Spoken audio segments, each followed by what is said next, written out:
Dharmanagar police arrested a drug dealer along with numbers of brown sugar based on the confidential sources. The arrested is Helal Uddin, resident of Bhagyapur area of Dharmanagar subdivision. 100 grams of brown sugar was recovered from him, which is approximately 1 lakh rupees in the market. Again, Dharmanagar police got a success in anti-drug campaign.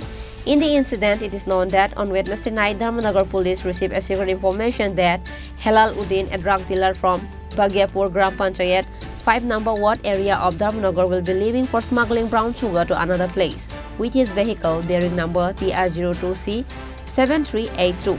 And as soon as the information was sent to the police, they immediately get down on their duty with a civil dress and sat down on a road. At the meantime, as reported, Helal Uddin with his vehicle arrived at the spot and police arrested and started searching him. During the search, Dharmanagar police recovered 100 grams of brown sugar from Helal Uddin, which is approximately 1 lakh rupees in the market, said SP Bhanupada Chakraborty of North District. Step bolte গতকালকে রাতে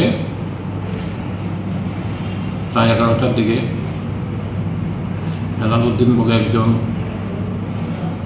drug কারবারিকে গোয়েন্দা দপ্তর উত্তর ত্রিপুরা এবং ধর্মনগর থানার police যৌথ অভিযানে আটক করে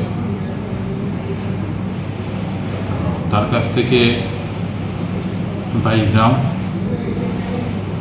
বিশুদ্ধ কোয়ালিটি হিরোইন আটক করা হয়েছে, একটা বাইক আটক করা হয়েছে। এলাকার মানুষ সন্তুষ্টি ব্যক্ত করেছে, অনেকেই ফোন করেছে। একটা আমরা কেস অলরেডি নিয়েছি, তাকে আজকে কোর্টে ফরওয়ার্ড করা হবে, তাকে পুলিশ রিমান্ডে নিয়ে আসা হবে। কত গ্রাম মাল উদ্ধার করা হয়েছে? 22 গ্রাম। এর মূল্য কত হতে পারে, কালোবাজারি মূল্য? আসলে এটা পিউরিটির উপর নির্ভর করে। এটা তো খুব ভালো মাল, কারণ আমরা পিউরিটি আমরা টেস্ট করেছি, আমাদের কাছে যে টেস্টিং কিট আছে। তো রেটটা 1 কোটি থেকে 10 কোটি টাকার মধ্যে পড়ে 1 কেজির দাম, এখানে 22 গ্রাম ধরা পড়েছে। Besides, police lodged an FIR under NDPS Act and presented Helal Uddin to the court.